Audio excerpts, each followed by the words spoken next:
जयपुर राजस्थान में बीजेपी कार्यालय में सियासी गर्माहट उस वक्त बढ़ गई जब पूर्व मुख्यमंत्री अशोक गहलोत के बयान पर बीजेपी प्रदेशाध्यक्ष मदन राठौड़ ने तीखा पलटवार किया। गहलोत के बटोगे तो कटोगे वाले बयान पर प्रतिक्रिया देते हुए राठौड़ ने कहा कि बांटने का काम हमेशा कांग्रेस ने किया है। उन्होंने कांग्रेस पर आजादी से पहले और आजादी धर्म और जाति के आधार पर देश को बांटने का आरोप लगाया। मदन राठौड़ ने कहा, प्रधानमंत्री नरेंद्र मोदी ने 140 करोड़ जनता को अपना परिवार माना है और देश को एकजुट करने का काम किया है। कांग्रेस को एक रहोगे तो सेफ रहोगे के नारे से परेशानी क्यों है? क्या कांग्रेस को देश की एकता से समस्या है? यह बयान राजनीतिक हलकों में चर्चा का विषय बन गया है और कांग्रेस बीजेपी के बीच बयानबाजी तेज हो गई है। देखिए, आज़ादी से पहले भी बांटा था देश को कांग्रेस ने, और उसके बाद में भी जो बांटने का काम कर रहा है धार्मिक आधार पर, ये कांग्रेस कर रही है तुष्टीकरण को लेकर के।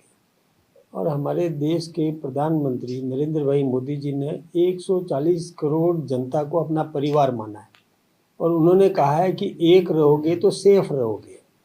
तो अब इसमें कहाँ दिक्कत है? मुझे तो समझ में नहीं आता उन लोगों को क्यों ऐतराज़ है।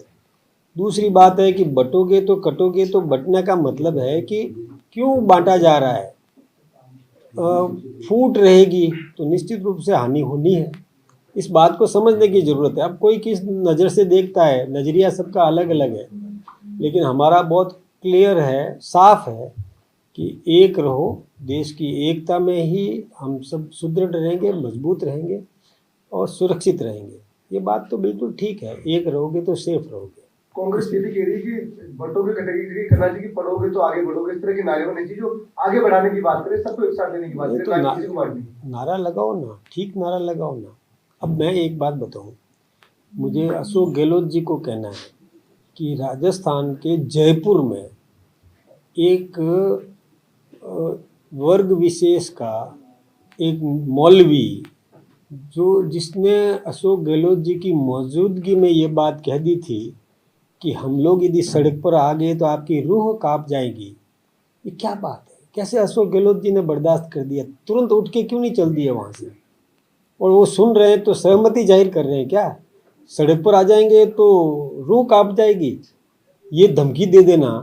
और ये वो क्यों नहीं बोलते जब कोई कहे कि 15 मिनट पुलिस को हटा दो, हम सलट लेंगे?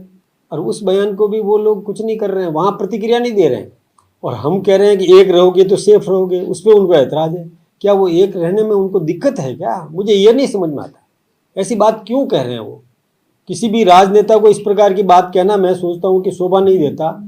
कोई यदि इस प्रकार का नारा दे, पढ़ोगे तो क्या दिक्कत है? हम भी कह रहे हैं ना, पढ़ोगे तो बढ़ोगे, ये ठीक है ना, कहो ना, कहाँ दिक्कत है?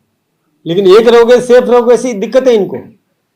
हम तो आपके नारे को स्वीकार कर रहे हैं ना कि पढ़ोगे तो बढ़ोगे, ठीक है ना, हमने स्वीकार किया, चलो मान लो। आपने क्यों इस पे एक रहोगे सेफ रहोगे पे ऐतराज़ किया? ये क्या मानसिकता दर्शाती है? मुझे समझ में नहीं आता।